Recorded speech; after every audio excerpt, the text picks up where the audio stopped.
The Galactic Judgment. The grand chamber of the Galactic Council gleamed under the light of 1,000 stars visible through its transparent dome. Representatives of over 300 species filled the tiered seating that circled the central speaking platform. Today's agenda had only one item: Earth. High Counselor Xeris, a tall, slender being with iridescent skin that shifted colors with his emotions, called the session to order. His current deep purple hue indicated the gravity of the proceedings. Esteemed members of the Galactic Council, Xeris began, his voice amplified throughout the chamber. Today we address the matter of Sol 3, known to its inhabitants as Earth. Commander Drazik of the Observation Fleet will present the findings. Commander Drazik, a heavily built reptilian with obsidian scales and eyes that glowed amber in the dim light, stepped onto the platform. Behind him, a holographic display activated, showing images of Earth, blue oceans, green landmasses, white clouds swirling in its atmosphere. For 200 cycles, we have observed this species from afar, Drazik began, his voice a deep rumble. Humans have progressed from primitive agriculture to nuclear technology and rudimentary space travel in an unprecedented time frame. The display shifted to scenes of human warfare. Tanks rolling across deserts, missiles launching, cities reduced to rubble. Their propensity for violence is unmatched among sentient species, Drazik continued. They have fought thousands of wars among themselves, developed weapons specifically designed for mass destruction, and show no signs of abandoning their aggressive nature.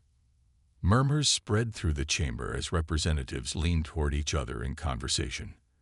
Drazik changed the display again, showing human technological progress, from steam engines to computers, from propeller aircraft to space stations. But most concerning is their rate of technological advancement, he said, tapping a control that displayed a graph showing an exponential curve. At current projections, they will achieve Class 3 interstellar capability within 50 cycles. Given their history of conquest and colonization, I believe they represent an existential threat to galactic peace.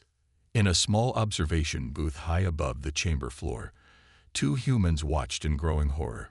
Ambassador Elena Chen and her assistant Marcus Wright had been invited to the Galactic Council 3 months earlier as cultural observers. They had believed it was the first step toward Earth joining the galactic community. "They're painting us as monsters," Elena whispered, her knuckles white, as she gripped the railing. Marcus nodded grimly. "And they've been watching us for centuries. Everything we've done, they've seen without context." On the chamber floor, a blue-skinned being with 4 arms rose to speak. Ambassador Felix of the Lumerian Collective was known as a moderate voice in council affairs. "Commander Drazik," Felix said, voice melodious, "have the humans shown any direct aggression toward other species? Have they attacked any non-Earth vessels or settlements?" Drazik's scales darkened with irritation. "They have not had the opportunity. The containment protocol has prevented direct contact, but their behavior toward each other clearly demonstrates. So we judge them based on internal conflicts during their development phase." Felix interrupted. "Many species represented in this chamber went through similar periods. Not with nuclear weapons," Drazik shot back. "Not with biological warfare. Not with their level of sustained conflict." In the observation booth, Elena turned to Marcus. "We need to warn Earth. This isn't a cultural exchange, it's a trial." Marcus looked around nervously. "How?" "Our communications are monitored. We're light years from home."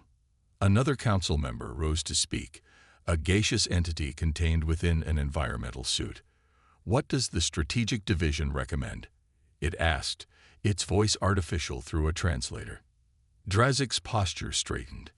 Given humans' demonstrated creativity in warfare and their rapid technological advancement, containment is no longer sufficient. Strategic Division recommends immediate intervention before they develop interstellar capabilities. "Intervention?" Felix questioned. "What form of intervention?" "Full subjugation," Drazik replied without hesitation. "Establish control of their governmental systems, implement population control measures, and utilize their labor and resources while preventing further technological development. Slavery.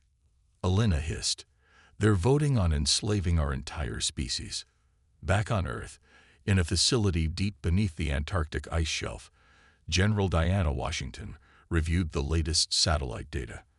For 70 years, since the Roswell incident, humanity had been preparing in secret. Any new activity near the Kuiper Belt? She asked the young officer at the monitoring station. No, General, Lieutenant Patel replied. The unidentified objects remain stationary, just as they have for the past decade. Diana nodded, her weathered face revealing nothing of her concerns.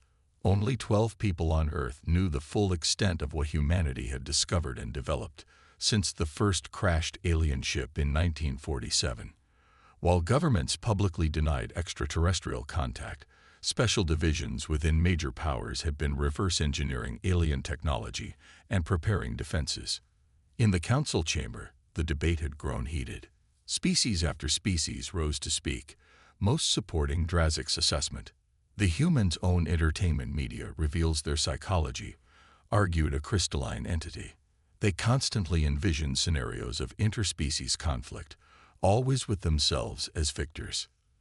Their resource consumption is unsustainable, added another representative.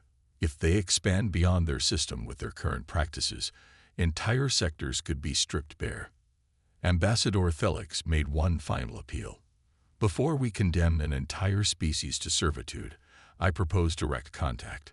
Let us judge them by how they receive peaceful emissaries, not by their internal struggles.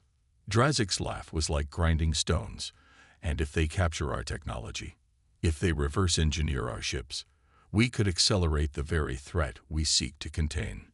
In their observation booth, Alina had pulled a panel from the wall and was working on the communication system. Marcus stood guard, nervous but determined. "What are you doing?" he whispered. "Bypassing the security protocols," Alina replied, her fingers working quickly. "Before I was an ambassador, I was a communications engineer. If I can access the quantum entanglement network they use for emergency broadcasts." On the chamber floor, High Counselor Xeris called for the vote. One by one, representatives registered their decisions. The holographic tally grew, overwhelmingly in favor of intervention. The Draconians vote for intervention. The Proxima Collective votes for intervention. The Rigelian Compact votes for intervention. Only a handful of species abstained or voted against. The Lumerians, true to Ambassador Felix's position, were among the few dissenters. "Motion carries," Xeris announced, his skin now a deep crimson. "Earth is hereby classified as a Class 1 threat to galactic security. Intervention forces will mobilize immediately. The subjugation fleet will depart within 3 cycles." Alina finished her work on the communications panel just as the vote concluded. "I've got it," she whispered to Marcus. "But we can only send a burst transmission, a few seconds at most." "Make it count," Marcus replied, watching the celebration on the chamber floor below. Alina typed rapidly, composing the most important message of her life. "Earth, Alien Co Alagio, VOTD Tito NVAD, and ENSLAV Humanity. Fleet deploying in 3 days. Conventional weapons useless against their technology. This is not a drill. CAN." She hit transmit just as the door to their observation booth slid open. 2 security drones entered, followed by Commander Drazik himself. "Did you enjoy the proceedings, ambassadors?" Drazik asked, his voice dripping with mockery. "Your species has been judged and found wanting. But don't worry, productive members of your kind will be permitted to live." "You've made a mistake," Alina said, standing tall despite the fear coursing through her. "Humanity isn't what you think." Drazik's eyes narrowed.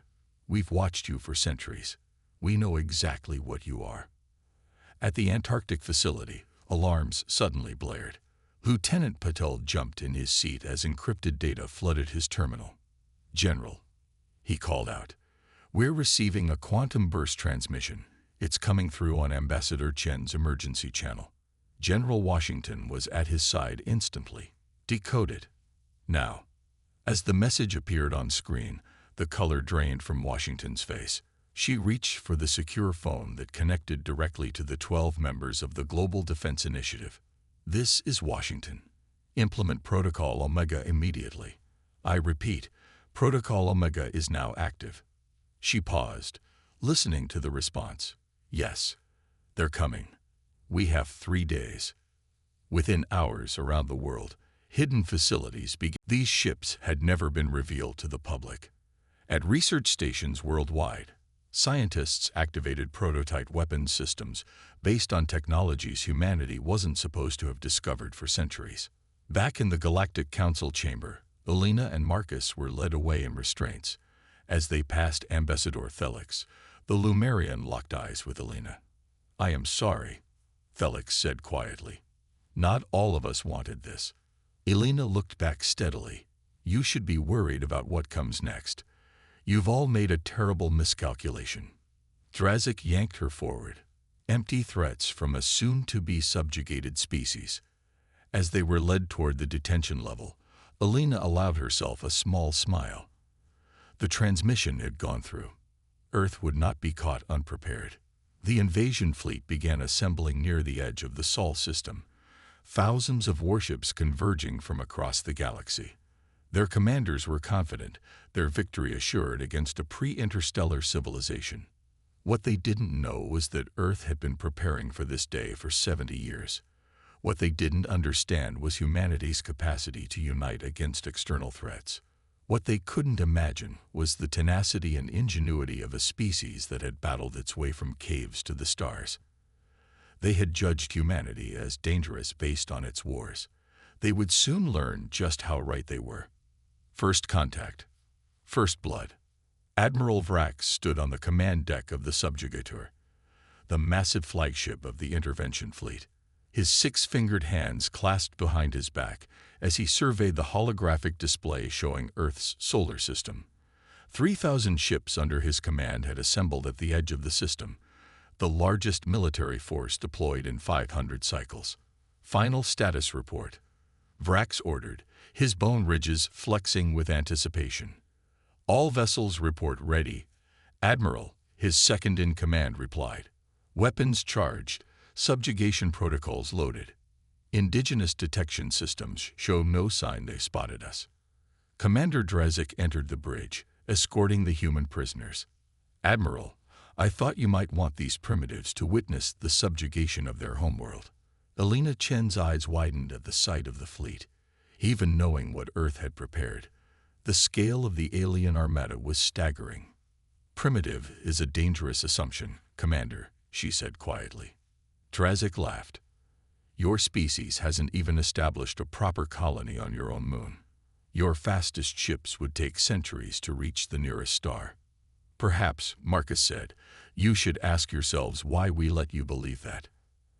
Admiral Vrax turned to study the humans with compound eyes that reflected the starlight. Interesting. You display confidence despite your situation. Is this the famous human defiance we've studied? It's called knowing something you don't, Elena replied. Vrax dismissed her comment with a gesture. Deploy the first wave. Standard protocol. Electromagnetic pulse weapons, first to disable their communications and defense systems, followed by atmospheric insertion of control forces. On Earth, in the Antarctic Command Center, General Washington watched as the alien fleet began to move. They're accelerating toward Earth, Lieutenant Puttle reported. First wave consists of approximately 500 vessels.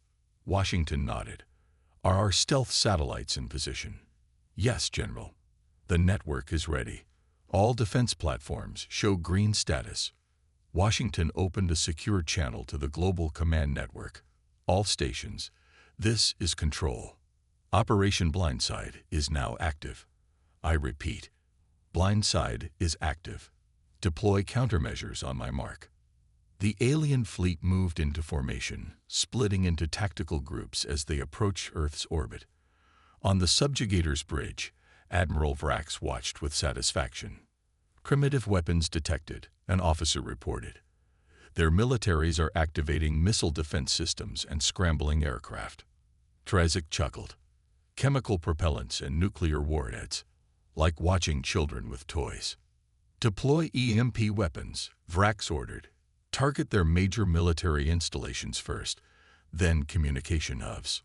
500 alien ships simultaneously fired electromagnetic pulse weapons designed to fry Earth's electronic infrastructure and render the planet defenseless. For a moment, nothing seemed to happen. Then, as the pulses neared Earth's atmosphere, a shimmering energy field materialized around the planet. The alien EMP weapons struck the shield and dissipated harmlessly. More shocking to the invasion force, the shield seemed to collect the energy and redirect it. Powerful energy beams shot from the shield, striking dozens of alien ships and tearing through their hulls. Alarms blared across the invasion fleet. On the subjugator's bridge, chaos erupted. Impossible, Drazik shouted. They don't have this technology. Evasive maneuvers, Vrax ordered. All ships, pull back and regroup. Elena smiled despite her restraints. You've been watching us for centuries, but seeing only what you expected to see. In the Antarctic Command Center, cheers erupted as the alien formation broke apart in disarray. Shield holding at 92% capacity, reported an officer. The redirected energy took out 47 enemy vessels. They're pulling back. Washington nodded grimly. Activate the orbital platforms. Let's show them what else we've been hiding. Around Earth, what had appeared to be ordinary communications satellites transformed. Hidden panels opened to reveal advanced weapon systems, technology reversed engineered from crashed alien ships that Earth governments had been collecting and studying since the mid-20th century. Second phase defenses online, Lieutenant Patil announced. Targeting systems locked on the retreating enemy vessels. Fire, Washington ordered. Beams of concentrated energy lanced out from Earth's orbit, cutting through alien ship hulls like paper. More explosions blossomed in space as the invaders found themselves under attack from weapons they believed humans couldn't possibly possess. On the subjugator, Admiral Vrax gripped the command console as his ship shuddered under a direct hit. Forward shields at 60%, an officer reported. We've lost contact with 80 vessels. The humans have orbital weapons platforms. How is this possible? Vrax demanded, turning to Drazik. Your intelligence said they had no significant space-based defenses. They didn't. Drazik insisted, his scales darkening with rage. These weapons, they're similar to Arcturian technology. Someone has helped them. Elena laughed, drawing their attention. No one helped us. We helped ourselves. Every time one of your observation ships crashed on our planet, we studied it. Every piece of technology, every power source, every weapon system. That's not possible, Drazik snarled. Observation ships are equipped with self-destruct mechanisms, which we learned to disable, Marcus added. You've been leaking technology to us for decades. Admiral Vrax studied the humans with new interest. You've been preparing for us. For anyone, Elena corrected. When you find evidence that you're not alone in the universe, you prepare for the possibility that your neighbors might not be friendly. On Earth, the counterattack continued. The orbital defense platforms systematically targeted the alien fleet's command ships, while the energy shield absorbed and redirected any return fire. In a secure facility beneath the Pacific Ocean, Dr. Maizong activated the next phase of Earth's defense plan. Nanite production facilities that had been built in secret years ago began releasing swarms of microscopic robots into Earth's upper atmosphere. Nanite swarms deployed, she reported to General Washington, targeting alien technology signatures. The nanites, each no larger than a human blood cell, used ionic propulsion to accelerate into space. Programmed to recognize and dismantle alien technology, they'd moved toward the invasion fleet like an invisible tide. Aboard the subjugator, Elena watched as Vrax struggled to regain control of the situation. The Admiral ordered the fleet to regroup at a safe distance from Earth's defenses. "Prepare the biological weapons," Vrax commanded. "If we can't take their infrastructure intact, we'll cleanse the surface and colonize the remains." Drezek looked shocked. "Admiral, the Council authorized subjugation, not extinction." "The Council isn't here," Vrax snapped. "I will not return in defeat." Elena caught Marcus's eye. They needed to act. While the bridge crew was distracted by the battle, Elena had been working on her restraints, using a small tool she'd kept hidden since their capture. "We need to warn Earth about the biological weapons," she whispered to Marcus. "How?" "We can't reach the communications array from here." "No, but we can reach the ship's internal systems," Elena replied. "If I can access a terminal, I might be able to disrupt their weapons deployment." As the alien fleet regrouped, General Washington prepared Earth's next surprise. In high orbit around Jupiter, hidden bases built into the moons of Ganymede and Callisto revealed their true purpose. Massive hangar doors opened, and Earth's secret space fleet emerged. "Saturn and Jupiter defense fleets reporting ready," Lieutenant Patil announced. 37 vessels armed and approaching from the outer system. Washington opened a channel to the fleet commander. "Colonel Jung, you are clear to engage. Target their heavy weapons platforms first." "Understood, General," came the reply. "The Vanguard is leading the attack." The Earth vessels, sleek and advanced, moved with a speed that shocked the alien observers. Based on technology from multiple crashed alien ships, they represented the best of human innovation combined with reverse-engineered alien tech. On the subjugator's bridge, an officer called out in alarm. "Admiral, new contacts approaching from the outer system. They're human vessels." "Impossible," Vrax breathed, watching the tactical display as Earth ships engaged his forces. "They haven't achieved interplanetary combat capability." "Apparently," Elena said. "We have." Taking advantage of the chaos, Elena broke free from her restraints and struck the guard nearest to her. Marcus followed suit, disarming another guard and taking his weapon. "Stop them," Drezek shouted, but the bridge crew was overwhelmed by the battle unfolding around them. Elena and Marcus fought their way to a computer terminal. Elena's fingers flew over the alien interface, a system she had studied in secret during her time as an observer at the Galactic Council. "I'm in their weapons control system," she said, trying to lock down the biological deployment. An alarm sounded. "Unauthorized access detected," the ship's AI announced. "Hurry," Marcus urged, using the stolen weapon to keep the bridge crew at bay.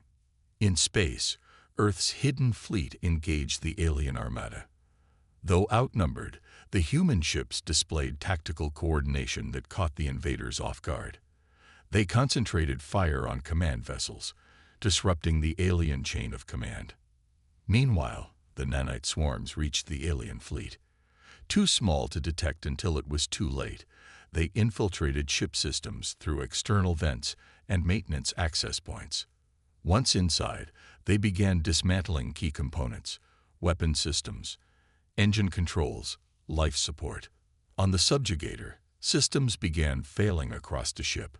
Lights flickered, and control consoles went dark. "What's happening?" Vrax demanded. "Unknown, Admiral," an officer replied. "We're losing control of critical systems. Engineering reports microscopic machines in the circuitry."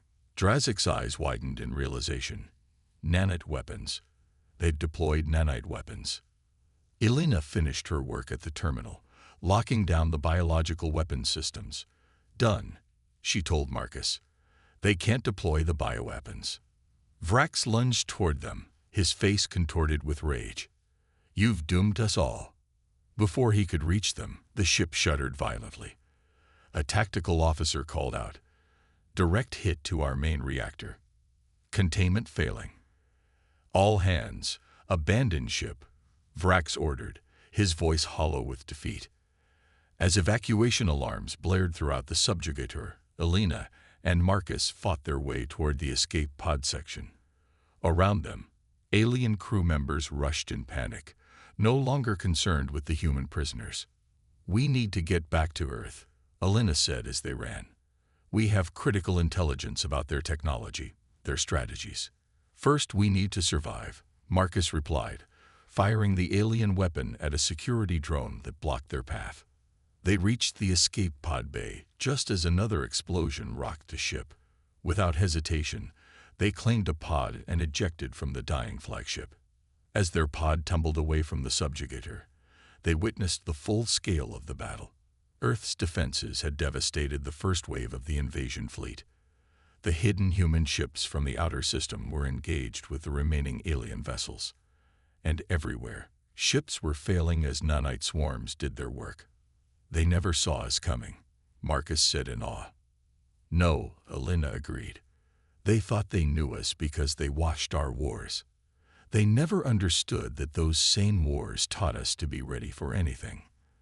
Their escape pod's communication system crackled to life. "Unidentified vessel. This is UES Vanguard. Identify yourself." Elena activated the response channel. "This is Ambassador Elena Chen and Marcus Wright. We're in an alien escape pod. Request immediate pickup." There was a pause before the reply came. "Ambassador Chen, this is Colonel Zhang. We've been looking for you. Sending retrieval coordinates now." As the human ship approached to collect them, Elena looked back at the battle.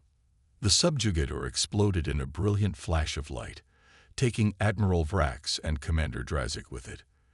The invasion that was supposed to enslave humanity had instead revealed Earth's true strength. But both Elena and Marcus knew this was only the beginning. The Galactic Council had sent this fleet, and they would send more when they learned of its failure. "They thought they were coming to enslave a primitive species," Elena said quietly. "Instead, they awakened a sleeping giant." The escape pod was drawn into the Vanguard's hangar bay. As the artificial gravity took hold, Elena and Marcus stood on shaky legs, finally safe among their own kind. A group of officers waited to greet them, led by a woman with colonel's insignia. "Ambassador Chen, Mr. Wright," she said, saluting. "Welcome home. General Washington is eager to debrief you." "The battle?" Elena asked. "Going well," the colonel replied with a grim smile. "But this is just the first wave. We've repelled their initial attack, but the Council will send more when they learn what happened here. Then we need to take the fight to them," Marcus said firmly. The colonel nodded. "That's exactly what General Washington had in mind. Now that we've shown what we can do in defense, it's time to show them what humanity can do on the offensive." As they were led deeper into the ship, Elena caught a glimpse through a viewport of Earth, shining blue and green against the blackness of space. For centuries, humanity had looked to the stars with wonder, never knowing they were being watched and judged. Now, the Watchers had learned a painful lesson about underestimating their quarry. The counterattack was about to begin. The counterattack. The Vanguard's command deck hummed with activity as Earth's defense forces coordinated their next moves. Elena and Marcus stood beside Colonel Zhang, watching tactical displays that showed the scattered remnants of the alien invasion fleet retreating toward the edge of the solar system. "General Washington is patching through," an officer announced. The main screen flickered to life, revealing General Diana Washington's stern face. Despite being in her 60s, her eyes were sharp and alert, showing the intelligence that had guided humanity's secret defense preparations for decades. "Ambassador Chen, Mr. Wright," she said, nodding in acknowledgement. "Good to see you alive. Your warning gave us the time we needed." "General," Elena replied with respect. The invasion force was just the beginning. The Galactic Council committed to full subjugation of Earth. They'll send more ships. Washington's expression remained impassive. "We're counting on it." "Colonel Zhang, status report." "First wave neutralized," Zhang reported. "Our forces destroyed approximately 40% of their fleet. Another 30% disabled by nanite infiltration. The remainder are retreating, likely to report back." "Good," Washington said. "Phase 1 complete. Begin Phase 2 immediately. Elena looked between them. Phase 2. Washington's eyes gleamed with determination. Ambassador, we've been preparing for this possibility for 70 years. We never knew who might come, but we knew someone would. Operation Turnabout is now in effect. What exactly is Operation Turnabout? Marcus asked. Taking the fight to them, Zhang explained. Earth has more ships than what you've seen. We've established hidden bases throughout our solar system over the past 3 decades.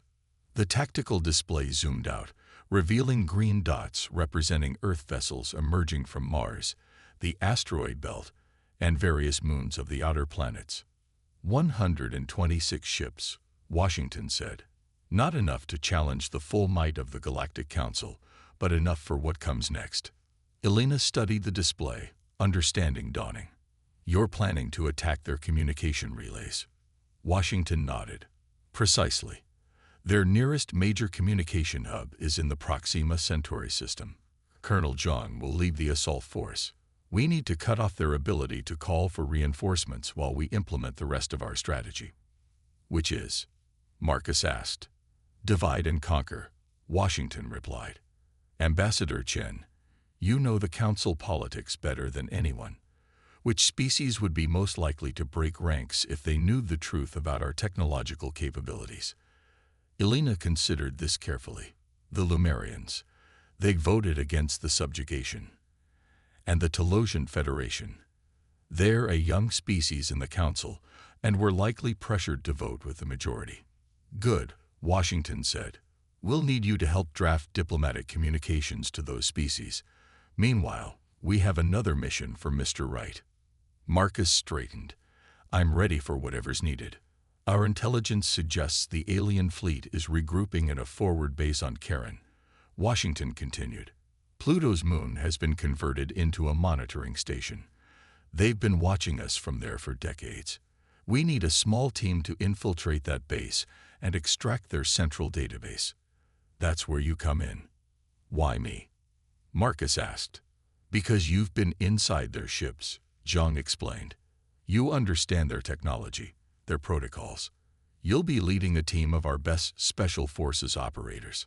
On the tactical display, a detailed image of Charon appeared, showing an alien facility built into the moon's surface. You leave in 6 hours, Washington said. Any questions? Both Elena and Marcus shook their heads. Good. Dismissed. As the transmission ended, Colonel Zhang turned to them. We'll get you both briefed and equipped immediately. The clock is ticking. Elsewhere in the solar system, aboard the cruiser Relentless, Sub-Commander Vectel of the Draconian Fleet struggled to maintain order among the surviving commanders. As the highest-ranking officer to survive the first battle, leadership had fallen to him, a position he neither wanted nor was prepared for. We must return to Council space immediately, insisted Commander Grell, a spindly being with 4 arms and bioluminescent skin. Report what happened and request reinforcements. And admit we were defeated by a pre-interstellar species, Vectel snarled. The Draconian Empire would lose standing in the Council. Better to lose standing than to lose more ships, countered another commander.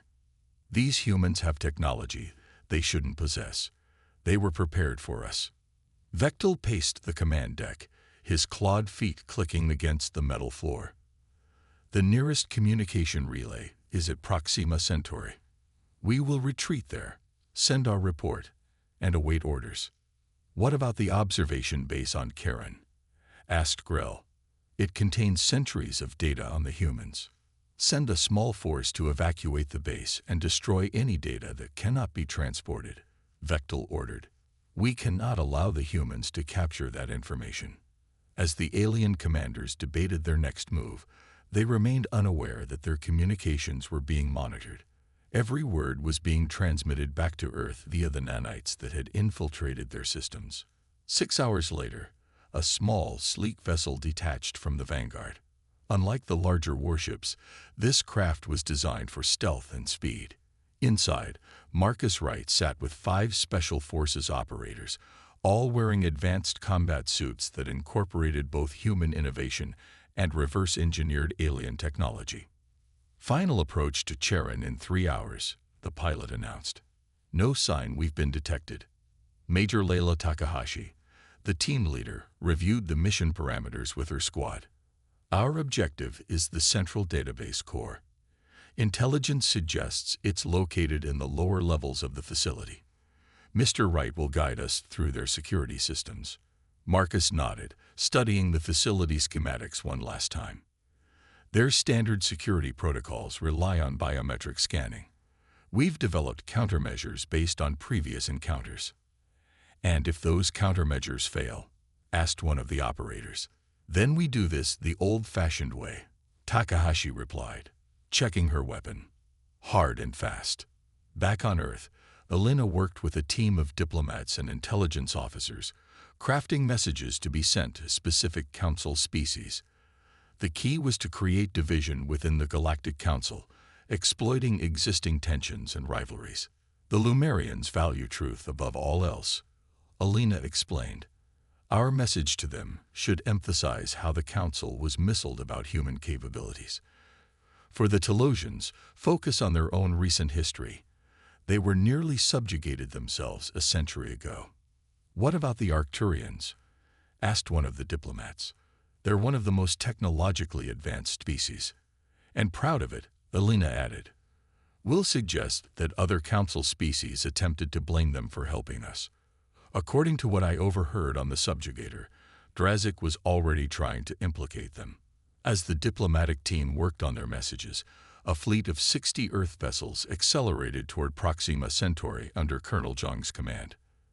Their mission: destroy the communication relay that linked the Sol system to the wider galactic network.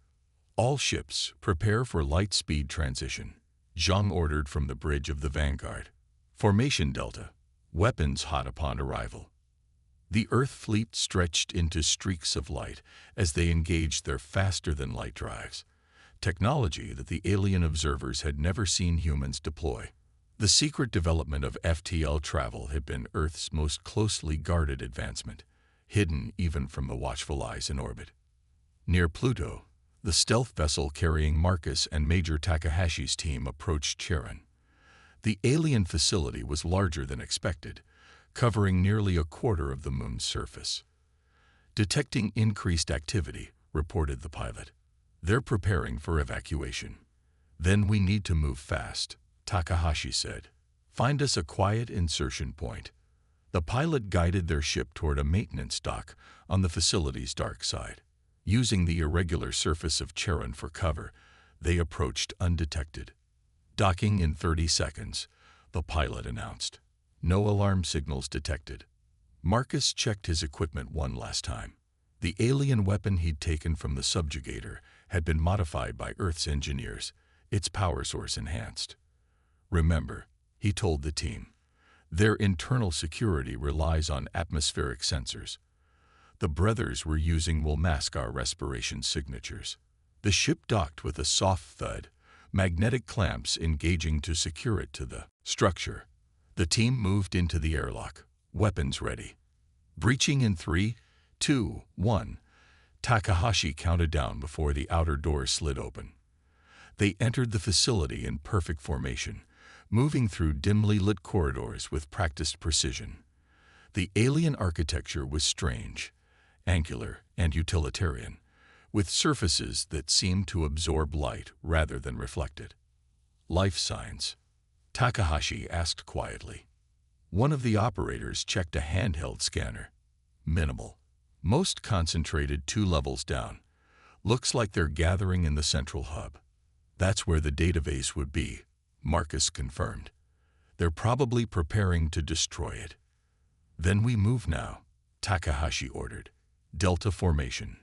Mr. Wright, stay in the center. The team advanced quickly, encountering minimal resistance. Most of the alien personnel were focused on evacuation procedures, not expecting an attack on their supposedly secret base. In the Proxima Centauri system, Colonel Zhang's fleet dropped out of FTL near the massive communication hub. The structure was a marvel of engineering. A spinning wheel nearly 20 kilometers in diameter housing the quantum entanglement systems that enabled faster-than-light communication across the galaxy. Multiple enemy vessels detected, reported the Vanguard's tactical officer. Defensive array activating. All ships engage according to plan, Jean ordered calmly. Strike groups focus on the defense platforms. Heavy cruisers target the communication arrays. The Earth fleet split into predefined attack groups, moving with coordination that belied humanity's supposed inexperience in space combat. The alien defenders, caught by surprise, struggled to mount an effective response. On the main communication hub, alarms blared as human vessels appeared seemingly from nowhere. "Impossible," shouted the station commander, a tall, ethereal being with translucent skin. "How did they reach Proxima Centauri?" "They don't have FTL capability." "Apparently they do," replied his second-in-command grimly. "And they're targeting our quantum entanglement arrays." "Send distress calls to all nearby Council forces," the commander ordered. "Activate all defenses." But the human attack had been carefully planned. Within minutes, precisely targeted strikes disabled the hub's main communication arrays, cutting off its ability to transmit faster-than-light messages. Secondary explosions rippled through the structure as power conduits overloaded. "Direct hit on the primary quantum array," reported the Vanguard's weapons officer. "Communication capability neutralized." "Good," John replied. "Now move to Phase 2. Deploy the nanite carriers." Several smaller vessels broke from the Earth formation, moving closer to the damaged hub. They released clouds of nanites, microscopic machines programmed not to destroy but to infiltrate and control. The nanites swarmed toward the hub, entering through damaged sections and environmental systems. On Charon, Marcus and Major Takahashi's team reached the central hub of the alien base. Through a reinforced viewport, they could see a dozen alien technicians working frantically to download data, while others placed explosive charges on equipment. "They're wiping the systems," Marcus whispered. "We need to move now." Takahashi nodded and gave the signal. The team breached the hub with stunning efficiency, using non-lethal stun weapons to incapacitate the alien personnel before they could react. "Secure the room," Takahashi ordered as two of her operators checked for additional threats. Marcus hurried to the central console, recognizing the technology from his time on the subjugator. "They've already begun the data purge," he reported, fingers flying over the alien interface. "I need to stop it." "How long?" Takahashi asked, positioning her team at defensive points around the room. 3 minutes, maybe less," Marcus replied, not looking up from his work. One of the operators called out, "Major, we've got incoming. Multiple hostiles, heavily armed." "Hold this position," Takahashi ordered. "Mr. Wright, we'll buy you time." Marcus nodded grimly, focusing entirely on the alien systems. The database contained centuries of observations about Earth, information that could prove invaluable in understanding how the aliens thought and what they knew about humanity. The first attackers reached the doorway, firing energy weapons that scorched the metal where they hit. Takahashi's team returned fire with precise shots, dropping the front line of aliens. 2 minutes, Marcus called out, initiating his countermeasure program. The alien systems resisted, security protocols fighting his intrusion attempts. More attackers pressed forward, using portable shield generators to advance into the room. One of Takahashi's operators took a hit to the shoulder, the energy blast penetrating his armor. "Fall back to inner perimeter," Takahashi ordered, tossing a sonic disruptor that temporarily incapacitated the advancing aliens. "Almost there," Marcus said, sweat beading on his forehead as he worked. "Their security is adapting, but so am I." A massive explosion rocked the facility, sending vibrations through the floor. "What was that?" Takahashi demanded. One of her operators checked a scanner. "They've started the self-destruct sequence. We have maybe 10 minutes before this whole place goes critical." "Marcus?" Takahashi pressed. "Got it," he exclaimed as the alien system finally yielded to his efforts. He inserted a specialized data drive, designed to copy and compress the alien database. Downloading now. 2 minutes to complete. The aliens renewed their assault, more desperate now that the facility was counting down to destruction. Energy blasts filled the air as Takahashi's team fought to maintain their position. "Major, we can't hold much longer," called one of the operators as their position was slowly surrounded. "We're not leaving without that data," Takahashi replied firmly, firing a concentrated burst that dropped 2 more attackers. The download bar on Marcus's interface crept toward completion. 80%, 90.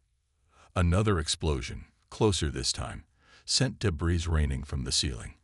Emergency lights flashed, and alien voices blared evacuation orders in multiple languages. "Download complete," Marcus announced, yanking the data drive free. "Let's move." Takahashi tossed 2 more sonic disruptors to cover their retreat. The team moved in practiced formation, protecting Marcus as they fought their way back toward their ship. In the Proxima Centauri system, the battle for the communication hub was reaching its conclusion. The nanites had infiltrated the station's systems, giving Earth forces control of its remaining operations. Colonel Zhang stood on the Vanguard's bridge, watching as the last resistance was neutralized. "Hub secure," reported her tactical officer. "All enemy vessels neutralized or retreated." "Begin data extraction," Zhang ordered. "I want everything they have on Council communications protocols, fleet movements, defense systems." "Already underway, Colonel," the officer replied. "And we're receiving a transmission from the Karen team. They've secured the database and are extracting under fire." Zhang nodded, satisfaction evident in her expression. "Inform General Washington. Phase 2 objectives achieved. Prepare for Phase 3. On Charon, Marcus and Takahashi's team fought a running battle through collapsing corridors as the facility's self-destruct sequence progressed. 2 more operators had been wounded, but they continued to move, helping each other toward the extraction point. "Ship in sight," called the point operator as they rounded a final corner. Their vessel waited, engines hot, as the team made a final sprint across an open loading bay. Alien security forces fired from multiple positions, energy blasts scaring the deck around them. "Go, go, go," Takahashi shouted, providing covering fire as her team boarded. Marcus was the second to last aboard, clutching the precious data drive. He turned to see Takahashi still outside, firing steadily to hold back the pursuers. "Major," he called. "Get that drive to Earth," she replied, backing slowly toward the ship as she continued firing. A massive explosion tore through the far wall of the bay, sending Takahashi flying forward. Marcus lunged out of the ship, grabbing her armor and dragging her aboard as the ramp closed. "We're clear. Go," shouted the team medic as he began treating the Major's injuries. The ship detached from the doomed facility, engines flaring as it accelerated away from Karen. Behind them, a series of explosions consumed the alien base, turning a section of Pluto's moon into a field of debris. In the ship's small medical bay, Marcus sat beside Takahashi's bed. The Major was conscious, despite serious burns along her left side. "Did we get it?" she asked, voice weak but determined. Marcus held up the data drive. "Everything. Centuries of their observations, their analyses, their plans." Takahashi managed a small smile. "Worth it then." The ship's intercom activated. "Mr. Wright, incoming transmission from Earth Command. General Washington wants to speak with both of you." The main screen in the medical bay lit up, showing Washington's face. For the first time, Marcus saw a hint of a smile on the general's typically stoic features. "Major Takahashi, Mr. Wright," she said. "Well done. Colonel Zhang reports the Proxima Centauri hub is secure as well. The Galactic Council is now effectively blind to what's happening in our sector." "What's next, General?" Marcus asked. "Phase 3, Washington replied. "While they can't communicate with their forces here, we can still communicate with them. Ambassador Chen has prepared diplomatic packages for select Council species. We're about to change the narrative they've been telling themselves about humanity.